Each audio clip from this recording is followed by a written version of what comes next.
मैं तुझ जैसी समझदार नहीं। आज अचानक शीतल को घर आया देखकर मुझे किंचित आश्चर्य हुआ। तू कब आई? मैंने पूछा। थोड़ी देर पहले, शीतल ने बेरुखी से जवाब दिया। क्या बात है?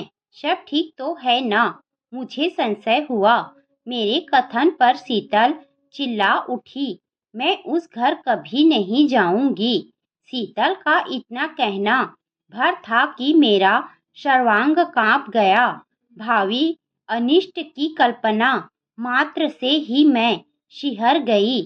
तो क्या उसी घटना की पुनरावृत्ति हो रही है जिसे मैं 20 साल पहले छोड़ आई थी? तब शीतल 3 वर्ष की थी। मेरी सुधीर से कभी नहीं पटी। हमारी वैचारिक मतभेद इतने बढ़ गए कि हमने अलग होने का फैसला ले लिया। आज अपने फैसले पर अफसोस होता है। पति पत्नी के बीच इतनी बड़ी खाई नहीं होती जिसे पाटा न जा सके।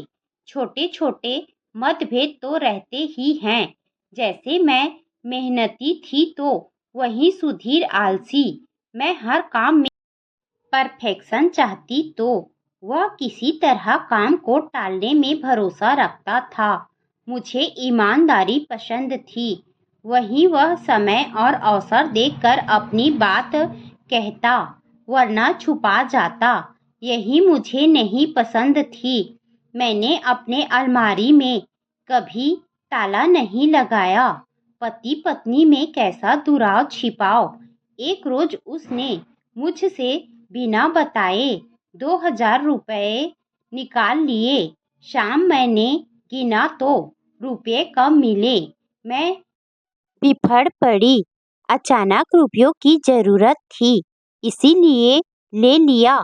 यह सोचकर शाम एटीएम से रुपए निकाल कर जैसा था वैसा ही रख देता।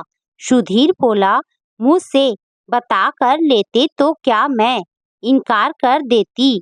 मेरा सवाल था, कितनी बार ऐसा ही किया है?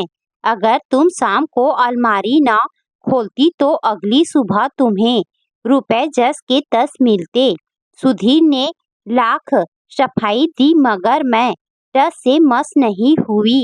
उसे हर घटना छोटी नजर आती, जबकि मेरे लिए वह पहाड़ से कम नहीं लगती। इसीलिए हमारी उससे कभी नहीं पटी। आखिरकार एक दिन हम दोनों ने अलग होने का फैसला ले लिया। आज उम्र के इस पड़ाव पर आत्म विश्लेषण करती हूँ तो खुद पर तरस आता है। बेकार ही सुधीर हमेशा गुनाहगार साबित करती रही, जबकि वह तो वही करता रहा जो उसे उचित लगा। मुझे उसके नजरिए का भी सम्मान करना चाहिए था। वह न तो शराबी था, न ही उसे किसी बुरी लत का शिकार था। ऑफिस से सीधे घर आता और अपनी पारिवारिक जिम्मेदारी में जुट जाता। तलाक के समय शीतल की उम्र 4 साल थी। किस तरह मैंने उसे पाला मैं ही जानती थी। दूसरी शादी इसीलिए नहीं की कि पता नहीं वह कैसा इंसान होगा, मेरी बेटी को बाप का दर्जा देगा या नहीं। शीतल को नौकरानी के भरोसे छोड़कर आती। स्कूल से आने के बाद वही शीतल की देखभाल करती। मेरे आने के बाद ही वह घर जाती। इस बीच सारी जिम्मेदारी उसी की रहती। गैर गैर ही रहता है। मुझे नहीं लगता कि वह शीतल को मनुहार से खिलाती होगी। जो खाया सो खाया, शेष खुद खा जाती। शीतल का स्वास्थ्य संतोषजनक न था। न दिन का चैन न रात को आराम। हर वक्त एक अजीब सी बेचैनी रहती उस पर। शीतल का बार बार पापा को पूछना, मैं क्या जवाब देती? वक्त के साथ जैसे ही वह बड़ी हुई मैंने उसकी शादी भी कर दी।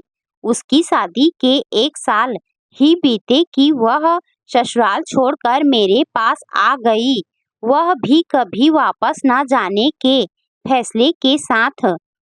उसकी बातें सुनकर मैं हताशा में डूब गई। वह मुझे जरा भी पसंद नहीं है मम्मी।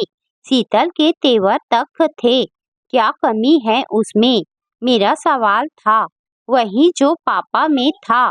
सुनकर मुझे लगा मानो मेरे सारे अंग शिथिल पड़ गए हो। किसी तरह खुद को संभाला।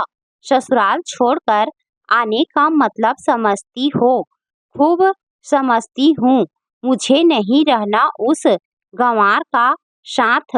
शीतल, मैं चीखी। मेरी सांसें धौंकनी की तरह चलने लगी।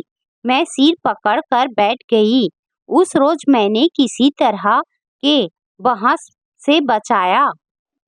बेटी को लेकर आवेश में कुछ कहना सुनना उचित न था। सोची जब उसका दिमाग शांत हो जाएगा तब बात करूंगी। अगली सुबह मुझे काम पर जाने का मन न था, फिर भी गई। चिंता के मारे काम में मन नहीं लगा। शाम होते ही मुझे हरारत सा महसूस होने लगी। घर आई तो देखा शीतल सो रही थी। मैंने 3-4 दिन काम पर न जाने का फैसला किया। इस बीच शीतल को समझा बुझाकर घर भेजना ही मेरा मकसद था। हर माँ बाप से गलती होती है, मगर वे नहीं चाहते कि उनके बच्चे भी उसी रास्ते पर चले। मेरी जिंदगी में तुम थी, मगर तुम्हारी जिंदगी में कौन होगा? अगर पति ना हुआ तो कैसे काटोगी? अजगर की तरह पसरे वक्त को कैसे सहोगी? जो मैंने सहा आवेश में उठाया गया हर कदम तुम्हें गहरे पश्चाताप के सागर में डुबो देगा। क्या कभी सोचा है? अभी यही सब कुछ मैं शीतल से कहने ही जा रही थी कि देखा शीतल सूटकेस उठाए मेरी तरफ आ रही है। मुझे सुखद आश्चर्य हुआ।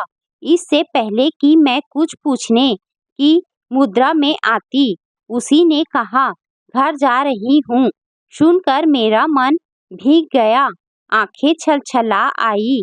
स्नेह से उसके सिर पर हाथ फेरते हुए बरबस मेरे मुख से निकला, माफ करना बेटी, मैं तुझ जैसी समझदार नहीं। तुमने जिस गलती को सुधारने के लिए कुछ घंटे लिए, उसे मैं वर्षों बाद भी सुधार ना सकी।